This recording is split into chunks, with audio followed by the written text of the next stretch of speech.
Selamat malam kami ucapkan kepada dosen kami dari mata kuliah Sistem Informasi Manajemen, Ibu Dr. Niluh Putu Indiani, SEMM.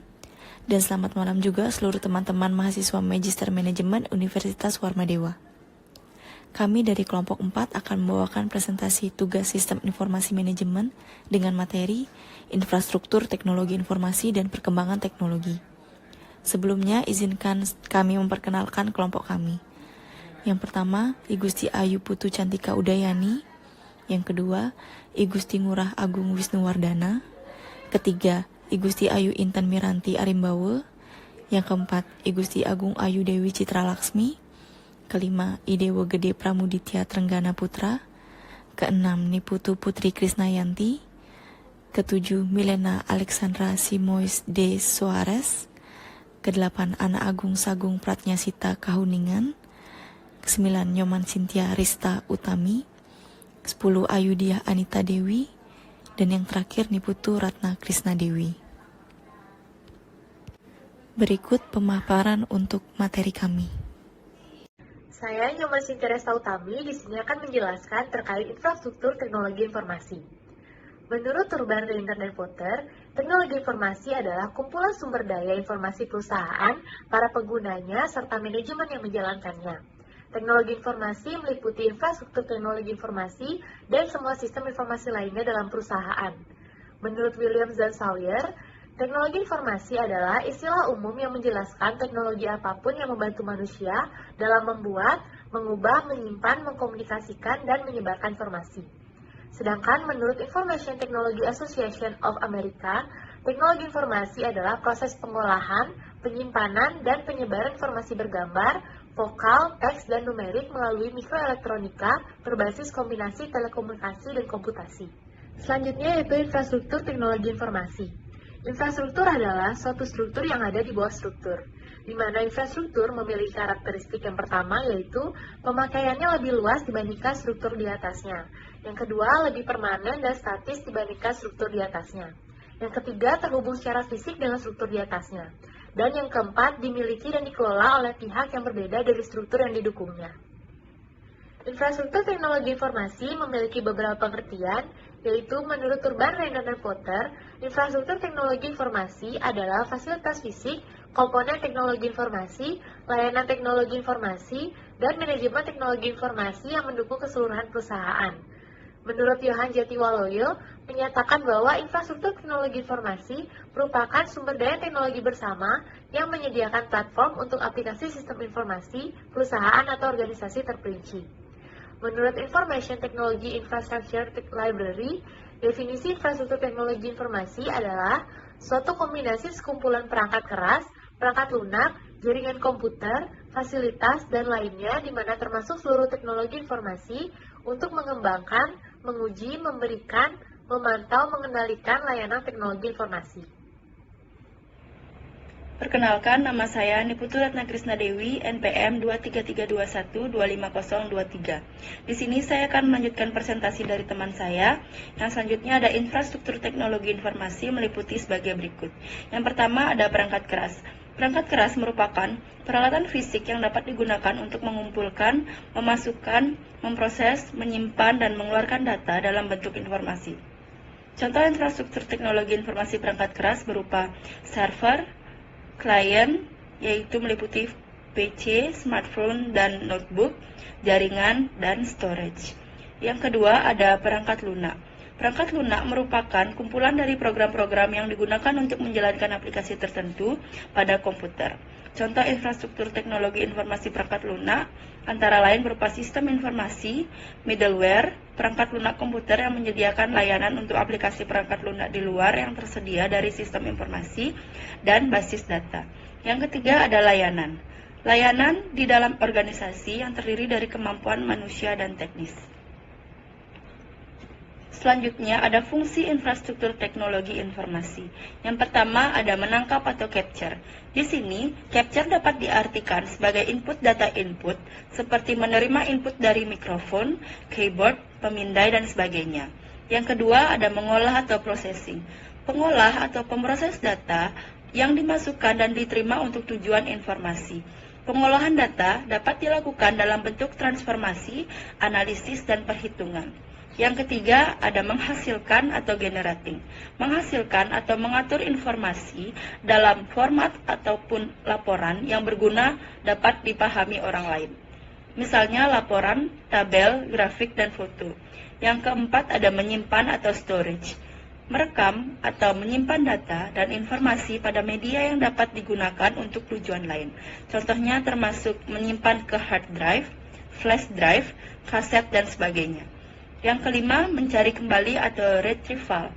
Mencari dan mendapat informasi atau menyalin data dan informasi yang tersimpan. Misalnya, mencari data penjualan yang disimpan sebelumnya. Yang keenam, mentransmisi atau transmission. Mengirim data dan informasi dari satu lokasi ke lokasi lain melalui jaringan komputer, misalnya pengguna mengirimkan data penjualan ke pengguna lain. Terima kasih. Saya Gusti Ayu Putu Cantika Udayani. Di sini saya akan menjelaskan tentang komponen infrastruktur. Yang pertama yaitu ada perangkat keras komputer. Komponen ini meliputi platform hardware komputer seperti PC desktop, notebook, komputer server, smartphone, dan perangkat lainnya yang merupakan akses menuju teknologi informasi. Yang kedua ada perangkat lunak komputer. Dengan perangkat lunak, data dapat dikumpulkan, diolah, dan disajikan untuk menunjang aktivitas bisnis maupun pekerjaan lainnya. Contoh infrastruktur teknologi informasi perangkat lunak antara lain sistem operasi, middleware atau perangkat lunak komputer yang menyediakan layanan untuk aplikasi, dan juga basis data. Contoh basis data yaitu adalah Microsoft, SAP, dan lainnya. Ketiga ada layanan dan konsultasi integrasi sistem. Memiliki layanan dan konsultasi integrasi sistem dapat memberikan kemudahan bagi pengelola teknologi. Komponen ini juga sangat dibutuhkan oleh perusahaan lantaran dapat digunakan sebagai sarana dalam mengembangkan bisnis yang sedang dijalankannya. Integrasi perangkat lunak dapat memungkinkan infrastruktur baru bekerja dengan sistem lama. Hanya saja masih banyak perusahaan yang tidak memiliki staf, kemampuan maupun pengalaman yang diperlukan untuk menerapkan dan memelihara keseluruhan infrastruktur teknologi informasinya. Mereka seringkali menggunakan jasa perusahaan konsultan yang menyediakan layanan keahlian untuk pengelola infrastruktur IT. Yang keempat ada sistem operasi. Sistem operasi sangat berkaitan erat dengan perangkat lunak yang digunakan oleh perusahaan. Sistem operasi berfungsi untuk mengatur sumber daya dari perangkat keras dan juga dari perangkat lunak. Tanpa sistem operasi, pengguna tidak bisa menjalankan fasilitas teknologi. Beberapa sistem operasi yang sering digunakan antara lain Windows, Linux, iOS atau Mac, Android, dan lain-lain. Saya, Niputu Putri Krisnayanti, di sini saya akan melanjutkan menjelaskan mengenai 3 komponen infrastruktur dari 7 komponen yang telah dijelaskan sebelumnya. Yang kelima ada manajemen dan penyimpanan data. Dengan peran sebagai manajemen dan penyimpanan data, perangkat lunak dapat mengelola seluruh data perusahaan. Dengan adanya perangkat pengolah data, pemetaan dan proses bisnis menjadi lebih efisien dan lebih mudah. Kini ada banyak database software yang dapat digunakan dalam proses bisnis, yaitu ada MySQL, ada Microsoft SQL Server, ada Oracle, dan lain-lain. Di mana dari setiap software ini memiliki kelebihan dan kekurangannya masing-masing yang dapat disesuaikan dengan kebutuhan. Yang keenam yaitu ada platform jaringan, di mana ini juga dikenal dengan platform telekomunikasi. Komponen ini berfungsi sebagai networking di perusahaan. Umumnya, platform jaringan disediakan oleh layanan telepon dengan fasilitas konektivitas yang luas dan layanan komunikasi nirkabel. Beberapa contohnya adalah AT&T, Verizon, dan lainnya. Yang terakhir ada platform internet. Platform internet menjadi penghubung yang paling krusial di antara seluruh komponen lainnya, sebab platform internet harus berhubungan dengan infrastruktur jaringan perusahaan secara menyeluruh serta perangkat keras dan perangkat lunak. Komponen infrastruktur IT ini mencakup layanan untuk mendukung website perusahaan, termasuk web hosting, routers, kabel, dan peralatan wireless. Perkenalkan, nama saya Hideo Gede Pramuditya Trangana Putra, NPM belakang 034, akan mempresentasikan tren platform hardware kontemporer. Peningkatan drastis perangkat keras komputer dan teknologi jaringan telah mengubah cara bisnis dan mengatur daya komputasi mereka.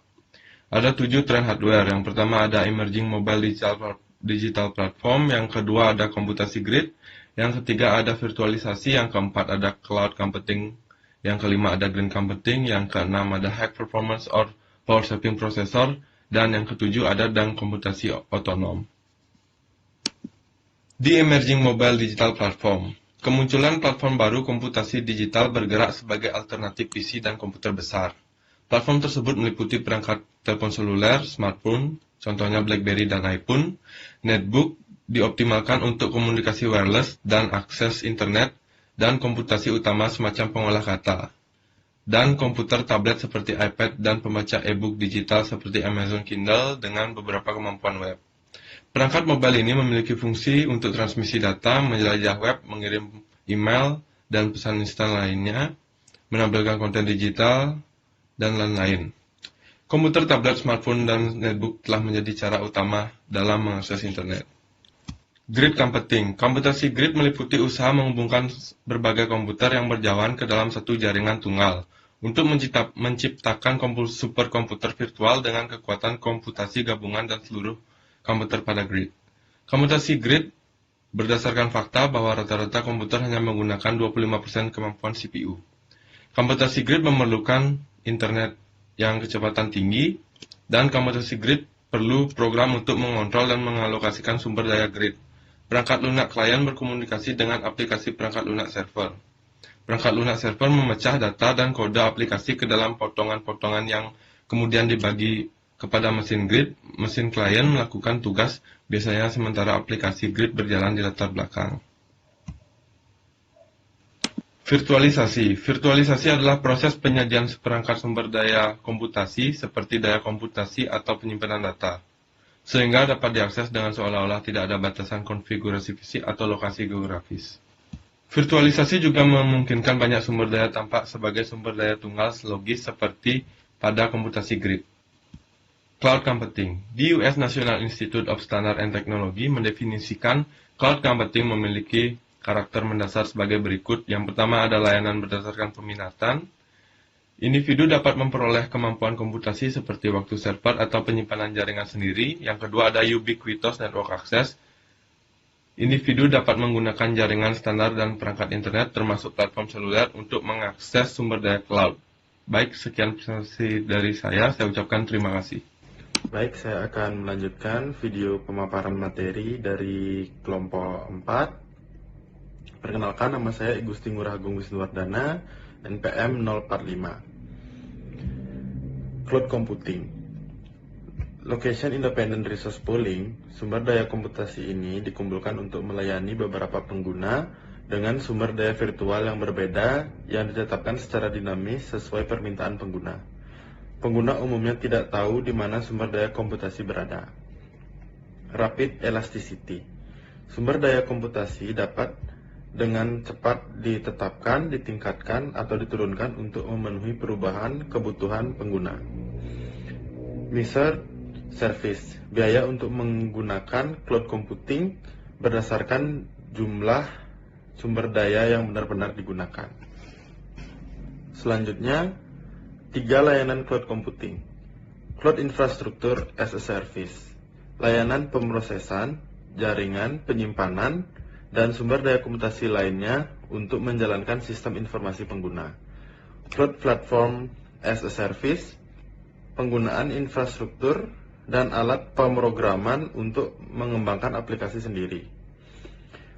Cloud Software as a Service. Layanan aplikasi perangkat lunak yang disediakan oleh vendor, contohnya Google Apps dan Salesforce.com. Selanjutnya, Green Computing. Green Computing mengacu pada praktek dan teknologi untuk merancang, memproduksi, dan menggunakan komputer, server, dan perangkat terkait seperti monitor, printer, sistem telekomunikasi, dan jaringan untuk meminimalkan dampak terhadap lingkungan. Mengurangi konsumsi daya komputer menjadi prioritas utama dalam green computing. Selanjutnya, autonomic computing. Kedepan, sistem komputer terdiri dari ribuan perangkat terhubung jaringan akan menjadi sangat besar sehingga menjadi sangat kompleks dan menjadi sulit untuk dimanajemen. Autonomic computing adalah sistem yang dapat mengkonfigurasi, mengoptimalkan, memperbaiki dirinya sendiri dan melindungi diri sendiri terhadap penyusup dari luar. Selanjutnya, prosesor high performance dan power saving. Cara lain mengurangi kebutuhan daya adalah penggunaan prosesor yang efisien dan hemat energi. Prosesor sekarang memiliki banyak inti prosesor pada suatu chip tunggal. Intel mengembangkan prosesor yang meminimalkan konsumsi daya. Konsumsi daya yang rendah sangat penting untuk memperpanjang umur baterai smartphone, netbook, perangkat bergerak lainnya. Contoh microprosesor efisien daya, ARM, Apple A4, dan Intel Atom. Saya anak bangsa Agung Pratnista Kawaningan. Di sini saya akan membawakan materi tren platform software kontemporer. Platform sendiri merupakan wadah digital yang banyak dipakai manusia untuk beragam keperluan. Secara sederhananya, pengertian dari platform merupakan sebuah wadah yang dipakai untuk menjalankan sebuah sistem sesuai dengan rencana program yang telah dibuat. Untuk software atau perangkat lunak merupakan sekumpulan modul, perintah, dan aplikasi pada komputer atau perangkat yang berbasis komputer. Perangkat lunak atau software dapat diakses dan dieksekusi oleh pengguna melalui aplikasi yang nantinya dapat dijalankan melalui komputer. Sedangkan kontemporer merupakan perkembangan yang dipengaruhi dari dampak modernisasi. Jadi dapat diartikan bahwa tren platform software kontemporer merupakan tren berupa wadah digital yang digunakan manusia berbasis aplikasi yang telah terkena pengaruh modernisasi.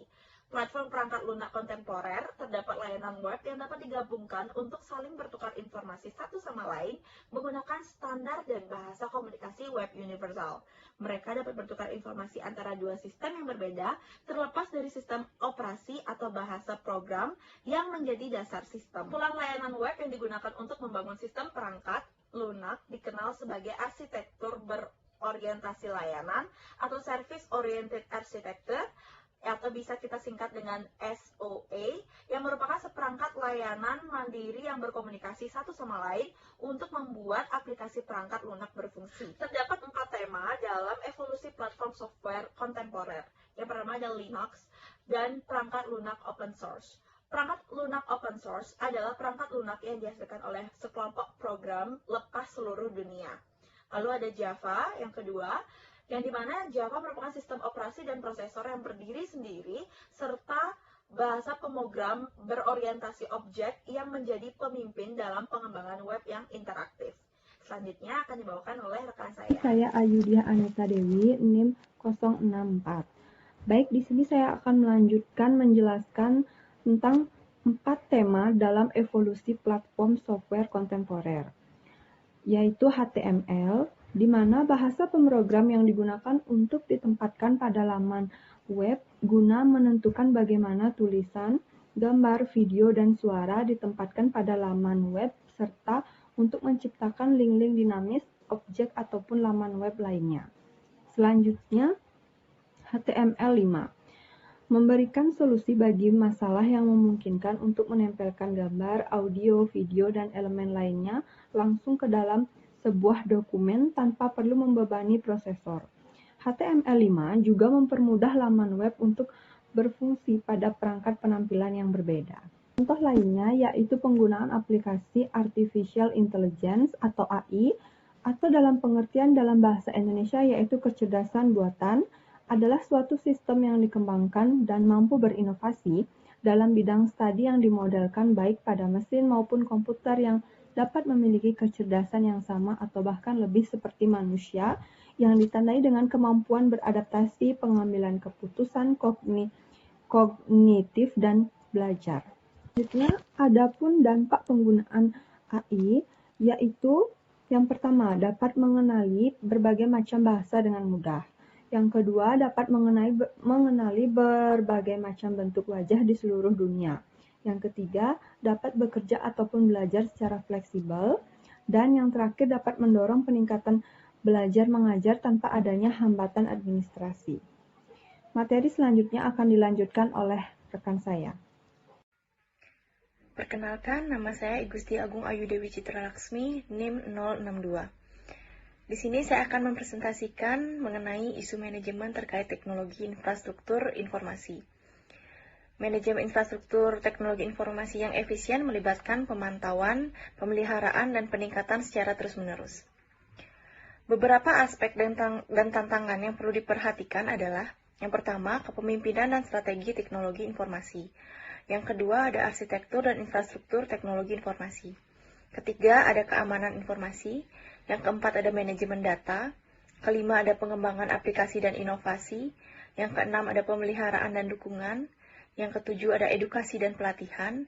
Dan yang terakhir, ada aspek hukum dan etika. Yang pertama, itu ada kepemimpinan dan strategi informasi. Ini dimaksud dengan pengembangan atau salah satu pengembangan strategi teknologi informasi yang mendukung tujuan bisnis. Peran pemimpin dalam mendukung dan mengarahkan inisiatif teknologi informasi. Yang kedua, ada arsitektur dan infrastruktur teknologi informasi.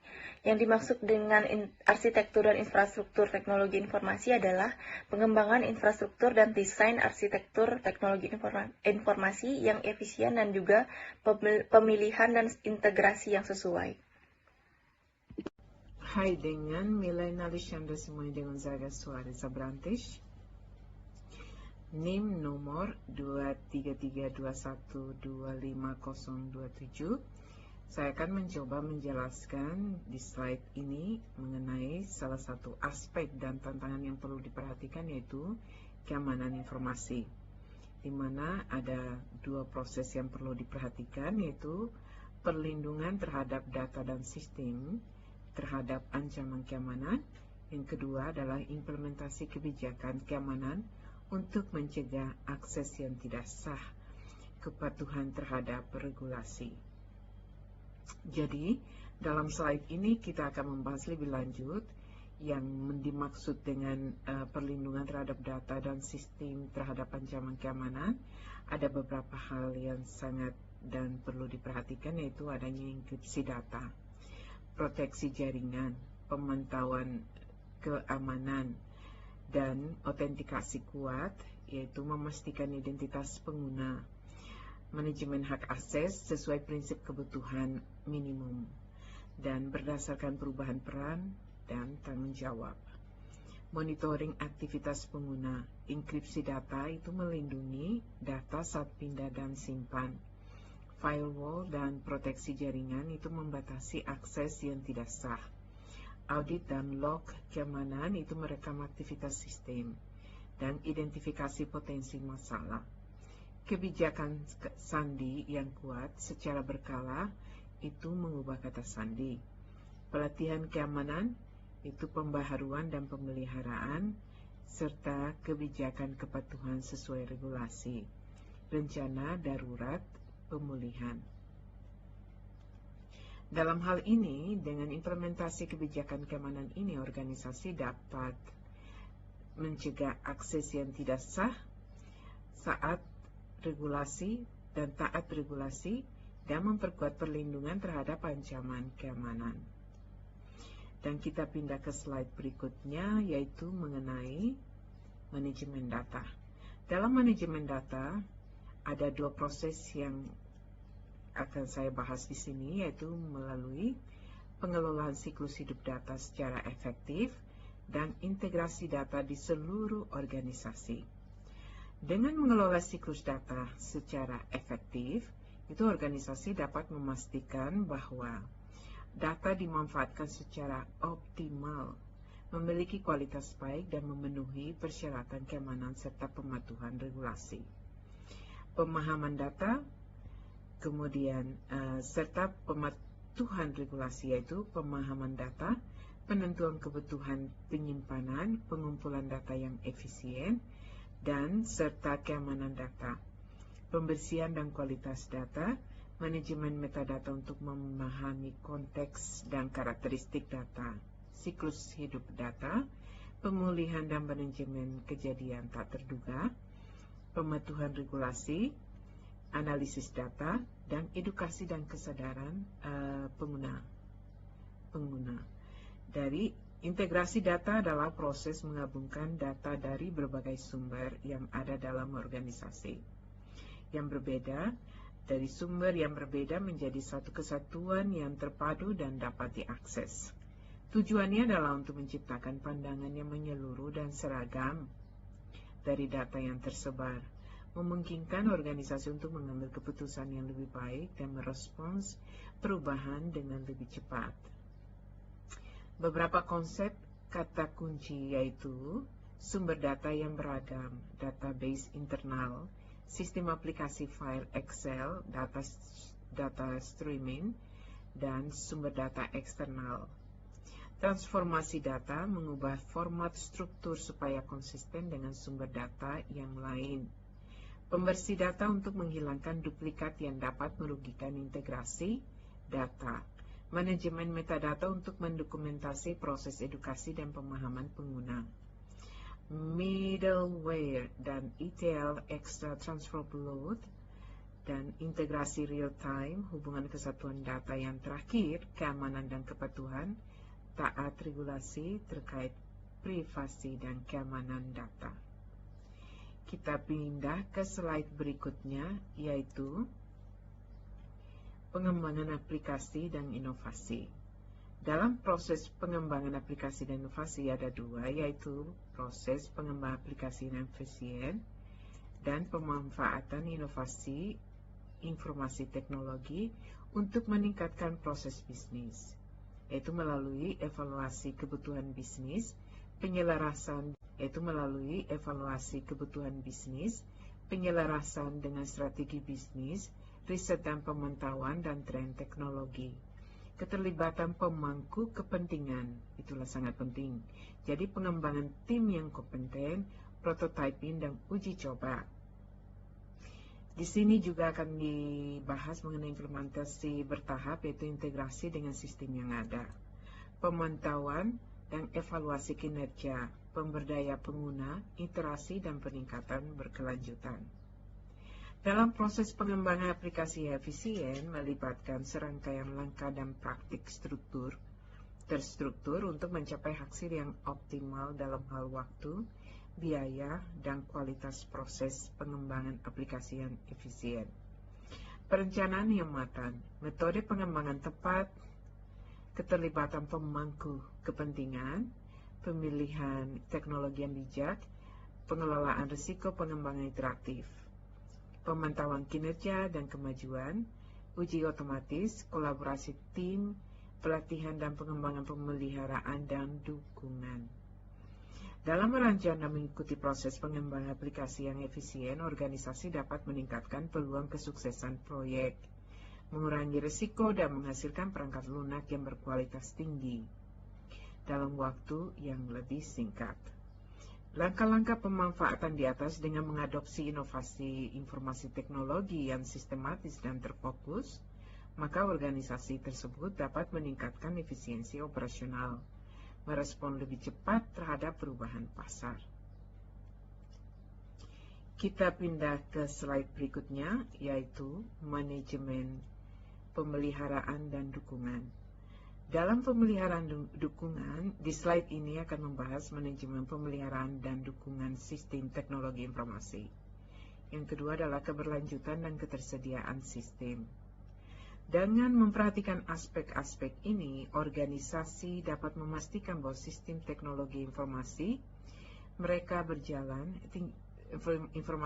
berjalan secara optimal, aman, dan sesuai dengan kebutuhan operasional.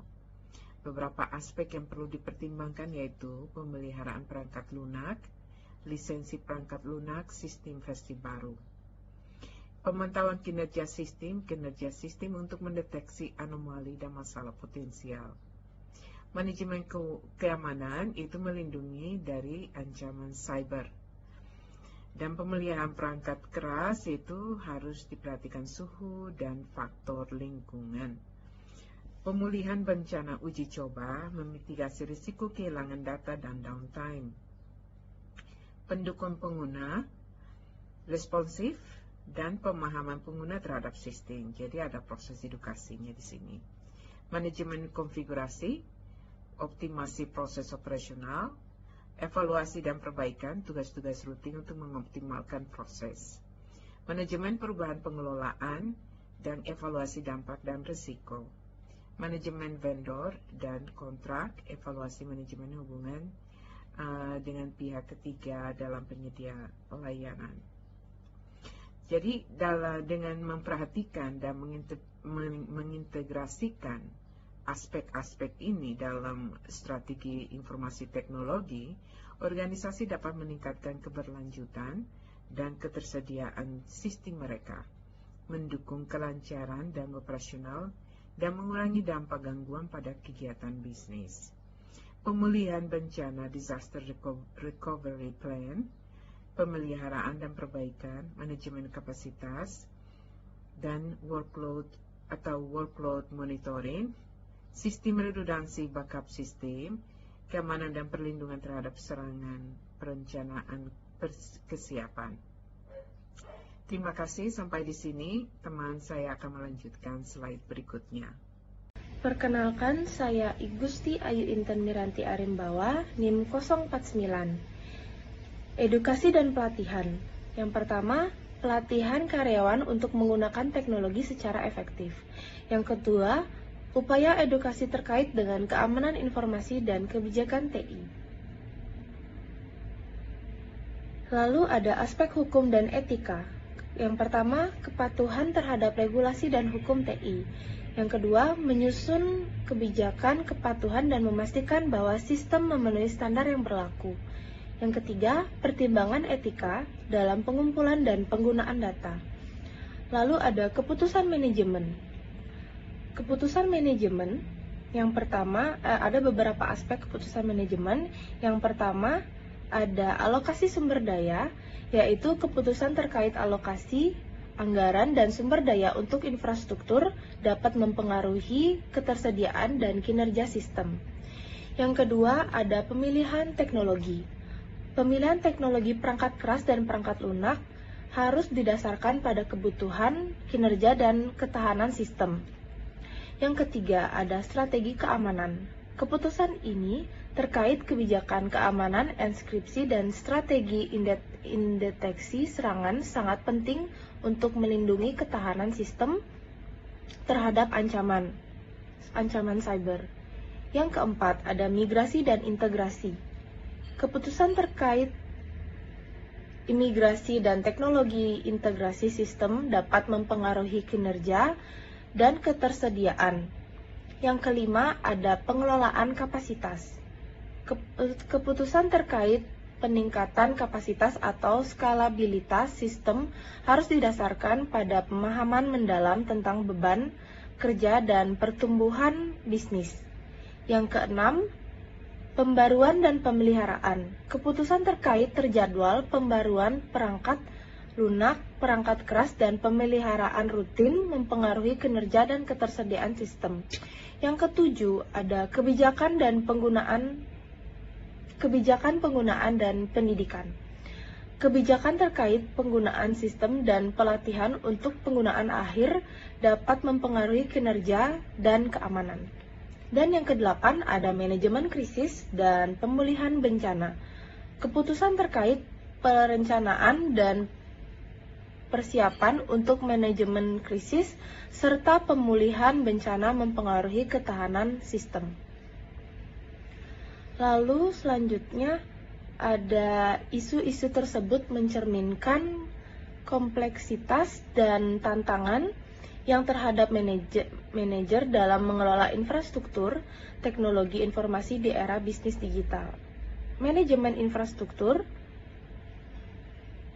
teknologi informasi juga memerlukan pendekatan holistik untuk mengatasi berbagai isu tersebut.